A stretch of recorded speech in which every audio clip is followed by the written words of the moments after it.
SLBC సొరంగం ప్రమాదంలో చిక్కుకున్న వారి జాడ కోసం అన్వేషణ కొనసాగుతోంది. ఆదివారం ఒక మృతదేహాన్ని వెలికితీయగా నిన్న కూడా 12 ఏజెన్సీల ఆధ్వర్యంలో సహాయక బృందాలు తవ్వకాలు కొనసాగిస్తున్నాయి. దాదాపు 15 అడుగుల మేర మట్టి పేరుకొని ఉండటం, తవ్వుతున్న కొద్దీ నీరు రావడం, వచ్చిన నీటిని పంపింగ్ చేసిన తర్వాతే మళ్లీ తవ్వకాలు చేపట్టాల్సి రావడం, మరోవైపు తవ్విన మట్టిని బయటకు తరలించే అవకాశం లేకపోవడంతో ఈ ప్రక్రియ నెమ్మదిగా సాగుతోంది.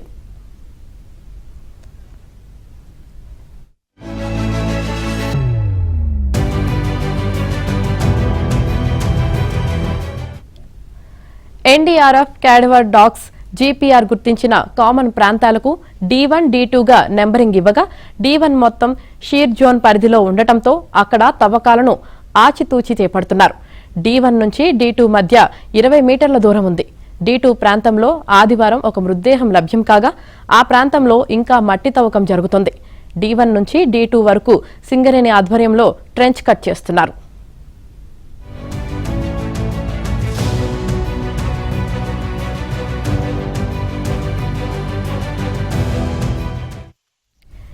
టీబీఎం భాగాలను కట్ చేస్తూ ఒక పక్కకు వేస్తుండటంతో D2 ప్రాంతం వరకు సోమవారం సాయంత్రం ఒక జేసీబీ ఎర్త్ మూవర్ వెళ్లింది. దీంతో ఆ ప్రాంతంలో తవ్వకాలు వేగంగా జరిగే అవకాశం ఉంది.